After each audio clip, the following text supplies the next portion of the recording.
Good morning guys.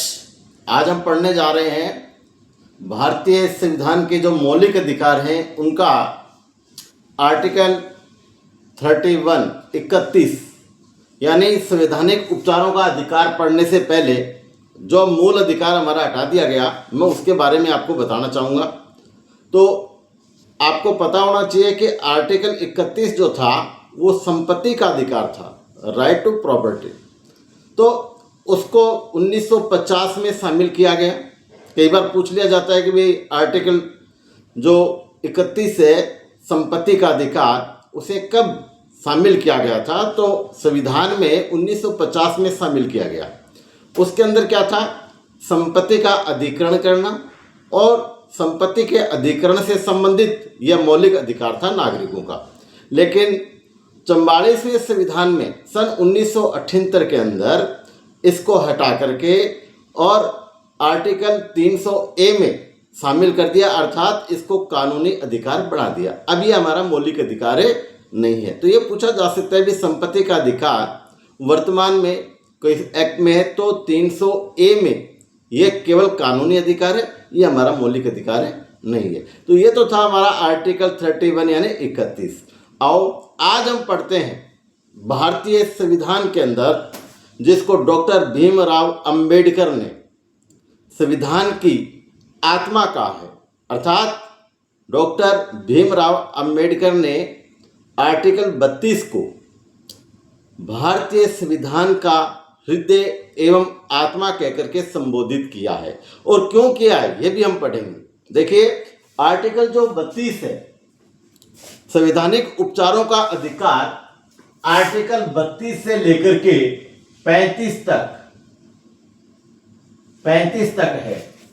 तो article 32 सबसे महत्वपूर्ण है, सबसे इंपॉर्टेंट है आर्टिकल 32। इसमें क्या है भाई? आर्टिकल 32 में भारतीय नागरिकों को जितने भी मौलिक अधिकार दिए गए ना, उनके संरक्षण की बात की गई है। और इसके लिए उच्च न्यायालय एवं उच्चतम न्यायालय, हाई कोर्ट एवं सुप्रीम कोर्ट 5 प्रकार की रिट लगा करके भारतीय नागरिकों के मौलिक अधिकारों की रक्षा करते हैं। ये 5 रिट कौन कौन सी है? देखिए, पहला है बंदी प्रत्यक्षीकरण। बंदी प्रत्यक्षीकरण पहली रिट का नाम है बंदी प्रत्यक्षीकरण। और दूसरा परमादेश, नंबर 3 अधिकार परीक्षा,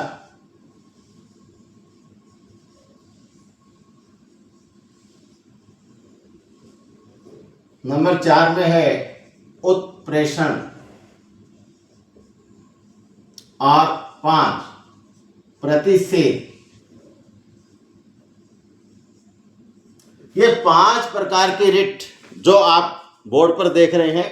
सबसे पहले है बंदी प्रत्यक्षीकरण। इसमें यह कहा गया है कि किसी भी नागरिक को अगर गिरफ्तार करते हैं तो सशरीर उसको पेश करना पड़ता है। अर्थात अगर किसी कारण से उसके मौलिक अधिकारों का हनन हो रहा है, उसको गिरफ्तार करते हैं, तो उसका डॉक्टर मायना होना चाहिए, उसका स्वास्थ्य जैसा है वैसा ही रहना चाहिए। तो ये बंदी प्रत्यक्षीकरण के द्वारा भी हाई कोर्ट और सुप्रीम कोर्ट जो है वो भारतीय नागरिकों के मौलिक अधिकारों की रक्षा करते हैं। दूसरा है परमादेश, बहुत ही महत्वपूर्ण है। परमादेश का मतलब होता है हम आदेश देते हैं। अर्थात सुप्रीम कोर्ट ये कहता है अधिकारियों को कि हम आदेश देते हैं कि आप जो व्यक्ति जिसके साथ अन्याय हो रहा है उसकी पूरी जांच की जाए। अगर इसके अंदर किसी भी प्रकार का कोई भी अगर जांच में समस्या होती है या कोई लापरवाही होती है तो उसका पनिशमेंट जो है संबंधित अधिकारियों को मिलता है। तीसरा होता है अधिकार परीक्षा। किस अधिकार से? इसका अर्थ होता है किस अधिकार से। कई बार क्या होता है कि छोटे रैंक का अधिकारी जो है, जब बड़े रैंक का अधिकारी अनुपस्थित होता है तो उसकी जगह वो अपनी मनमानी चलाने लगता है। ऐसा अक्सर पुलिस स्टेशन में आप देखते हैं होता रहता है। तो इसके अंदर भी सुप्रीम कोर्ट एवं हाई कोर्ट जो है संबंधित विभाग को यह नोटिस दे सकता है कि भाई आपने ये जो आदेश किया या इसको जो पनिशमेंट दिया, जो सजा दी, वो किस अधिकार से दी। क्यों? क्योंकि आपके पास तो ये पावर ही नहीं थे, ये अधिकार ही नहीं थे। तो इस प्रकार के जो कानून बनाए गए हैं हमारे संविधान के अंदर, वो इसीलिए बनाए गए हैं ताकि किसी गरीब व्यक्ति के साथ, किसी ऐसे व्यक्ति के साथ जो कमज़ोर है, चाहे आर्थिक रूप से हो, चाहे सामाजिक रूप से हो, पिछड़ा हुआ है, अनपढ़ है, तो ऐसे व्यक्तियों की रक्षा के लिए सुप्रीम कोर्ट एवं हाई कोर्ट दोनों अधिकार परीक्षा के तहत संबंधित विभागों को क्या कर सकते हैं भाई, प्रतिबंधित कर सकते हैं, उन्हें नोटिस दे सकते हैं। तो ये 3 प्रकार के जो अधिकार हमने देखे थे, ये तीनों किसके लिए है? ये केवल अधिकारियों के लिए है, ये केवल अधिकारियों के लिए है।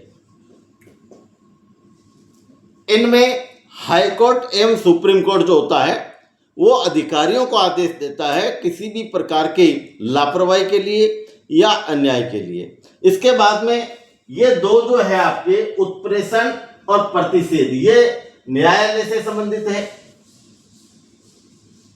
ये सारे न्यायालय से संबंधित है।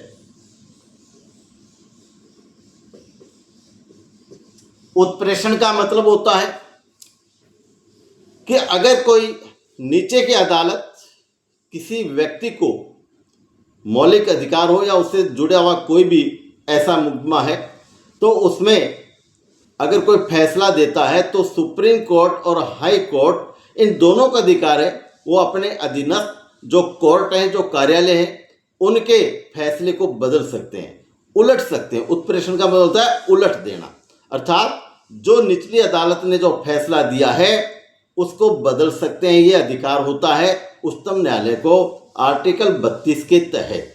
इसके बाद में है प्रतिषेध। प्रतिषेध का अर्थ होता है रोक लगाना, यानी अगर नीचे की अदालत ने किसी व्यक्ति को सजा दी हो, है ना, उम्र कैद दे दी हो, फांसी की सजा दे दी हो, कोई भी सजा, तो हाई कोर्ट और सुप्रीम कोर्ट जो है उनको अधिकार होता है वो उन कोर्टों के द्वारा दी गई सजा पर या दिए गए फैसले पर प्रतिबंध लगा सकते हैं, रोक लगा सकते हैं, जिसको हम आजकल की भाषा में स्टे बोलते हैं। तो भाई ये सारे के सारे अधिकार जो हैं वो आर्टिकल 32 में है। तो 32 नंबर आर्टिकल थोड़ा महत्वपूर्ण है, इसको एक बार फिर रिवीजन कर लेते हैं। तो 32 के अंदर यानी आर्टिकल 32 को डॉक्टर भीमराव अंबेडकर जो संविधान के जनक हैं, उन्होंने इसको हृदय और आत्मा कहा, यानी भारतीय संविधान की आत्मा किसे कहा जाता है? तो इसका सीधा सीधा उत्तर है आर्टिकल 32 को कहा जाता है। संवैधानिक उपचार के अधिकार को कहा जाता है, राइट टू कॉन्स्टिट्यूशन रेमिडीज इसे कहा जाता है। तो इसमें उच्चतम न्यायालय और आपका जो सबसे बड़ा न्यायालय जिसको हम सुप्रीम कोर्ट कहते हैं, हाई कोर्ट और सुप्रीम कोर्ट दोनों को ये अधिकार है कि वो 5 प्रकार की रिट के तहत ऐसे जो न्याय हैं वो दे सकता है, जिसमें पहला है बंदी प्रत्यक्षीकरण। इसमें व्यक्तिगत स्वतंत्रता शामिल है कि भाई व्यक्तिगत स्वतंत्रता प्रत्येक व्यक्ति को है, चाहे वो अपराधी है कि नहीं है, जब तक कोर्ट फैसला नहीं करता वो अपराधी नहीं माना जाता। दूसरा इसके बाद में होता है परमादेश। अगर कोई डिपार्टमेंट, विशेष करके पुलिस डिपार्टमेंट, अगर कोई व्यक्ति के साथ में किसी प्रकार की दखलंदाजी करता है या बिना वजह उसको परेशान करता है, तो परमादेश के तहत सुप्रीम कोर्ट ये आदेश करता है कि हम आदेश देते हैं। परमादेश का अर्थ होता है हम आदेश देते हैं। फिर 3 नंबर पर है अधिकार परीक्षा। इसका मतलब है किस अधिकार से आपने जो फैसला किया, आपने जो दंड दिया, आपने इस व्यक्ति के साथ जो किया वो आपने किस अधिकार से किया, जबकि आपको तो ये अधिकार था ही नहीं। इस बारे में उत्प्रेषण जो आ गया है हम देख चुके हैं, फैसले को पलट देना। और लास्ट में प्रतिषेध, इसका मतलब नीचे की अदालत पर हाई कोर्ट और सुप्रीम कोर्ट दोनों क्या कर सकते हैं भाई, अपने रोक लगा सकते हैं, प्रतिबंध कर सकते हैं। ये था आर्टिकल 32 यानी 32। तो संवैधानिक उपचार का अधिकार हमें आर्टिकल 32 से 35 के बीच में दिया गया है। अब हम आर्टिकल देखते हैं 33, 34 और आर्टिकल 35। तो भाई आर्टिकल 33, 34 और 35 में आर्टिकल 33 में क्या है कि सुप्रीम कोर्ट को यह अधिकार दिया गया है कि जितने भी सशस्त्र बल हैं, सशस्त्र बल जो हैं, चाहे वो पुलिस हो, बीएसएफ हो, मिलिट्री हो, उन सब से संबंधित यानी उनके जो मौलिक अधिकार हैं उनको सीमित करने का, उन पर प्रतिबंध लगाने का ये हमारे उच्चतम न्यायालय को पावर है। वो इसके लिए संसद को पावर दे सकता है, यानी संसद जो है वो ऐसा कानून जो है वो बना सकती है। ऐसा हमारे संविधान में व्यवस्था की गई है। आर्टिकल 34 मार्शल लॉ से संबंधित है। मार्शल लॉ मतलब राष्ट्रपति का शासन। तो आर्टिकल 34 जो है वो मार्शल लॉ से है।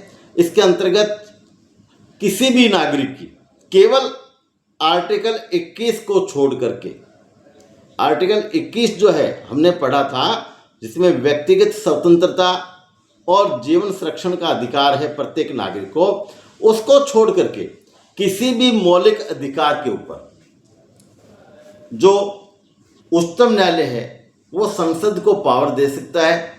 किस प्रकार से कि भाई जो नागरिकों को मौलिक अधिकार दिए गए हैं वो कुछ समय के लिए स्टे कर दिए जाए, सीमित कर दिए जाए या प्रतिबंधित कर दिए जाए। ये अधिकार उच्चतम न्यायालय देता है। आर्टिकल जो 35 जो है इसमें जो हमारा उच्चतम न्यायालय है उसको कुछ मूल अधिकार हैं उनको लागू करने का अधिकार दिया गया है। अर्थात जो भारतीय नागरिकों को हमारे संविधान में मौलिक अधिकार मिले हैं उनमें से कुछ अधिकारों को पुनः लागू करने का अधिकार वो जो है दे सकते हैं। तो आज हमने साथियों पढ़ा हमारे संविधान के अंदर दिए गए मौलिक अधिकारों के बारे में। एक बार आपको मैं पूरा पहले से जो हमने देखा है कि भारतीय संविधान के अंदर भाग 3 में अमेरिका से हमने मौलिक अधिकारों को लिया है।